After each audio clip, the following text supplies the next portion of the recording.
ಹಾಗೂ ಆಯಾ ತಾಲೂಕಿನ ಪ್ರಮುಖ ಮುಖಂಡರು ಕಾರ್ಯಕರ್ತರುಗಳ ಸಹಕಾರದೊಂದಿಗೆ ಬೆಂಬಲದೊಂದಿಗೆ ಈಗಾಗಲೇ ರಾಜ್ಯವ್ಯಾಪ್ತಿ ಜನರೊಂದಿಗೆ ಜನತಾದಳ ಅತ್ಯಂತ ಯಶಸ್ವಿಯಾಗಿ ಸಾಗ್ತಾ ಇದೆ. ಕಳೆದ ಬಹುಶಃ ಒಂದು 8-10 ದಿನಗಳ ಹಿಂದೆ ಶಾರದಮ್ಮ ಅವರು ಇವತ್ತು ಇಲ್ಲಿ ಉಪಸ್ಥಿತರಿದ್ದಾರೆ.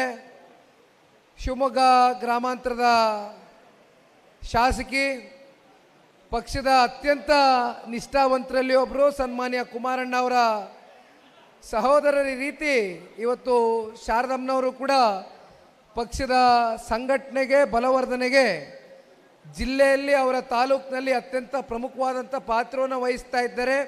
ಇವತ್ತು ಅವರು ಕೂಡ ಈ ವೇದಿಕೆಯಲ್ಲಿ ಆಸೀನರಾಗಿದ್ದಾರೆ.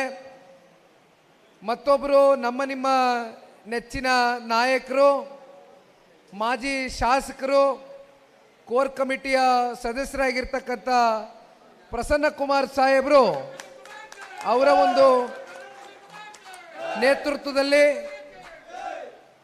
ಅವರ ಒಂದು ಸಮ್ಮುಖದಲ್ಲಿ ನಡೀತಾ ಇರತಕ್ಕಂಥ ಇವತ್ತಿನ ಕಾರ್ಯಕ್ರಮ 8-10 ದಿನಗಳ ಹಿಂದೆ ಅಷ್ಟೇ ನಾನು ನಮ್ಮ ಬೆಂಗಳೂರಿನ ಕಚೇರಿಗೆ ಕರೆದು ಮಾತನಾಡಿದಂಥ ಸಂದರ್ಭದಲ್ಲಿ ಮೊದಲನೇ ಹಂತದಲ್ಲಿ ಶಿವಮೊಗ್ಗ ಗ್ರಾಮಾಂತರ ಮತ್ತು ಭದ್ರಾವತಿ ಇವೆರಡೂ ಕೂಡ ಜನರೊಂದಿಗೆ ಜನತಾದಳ ಕಾರ್ಯಕ್ರಮವನ್ನು ಮಾಡಬೇಕು ಅಂತಕ್ಕಂಥದ್ದು ನಿಗದಿಯಾಗಿ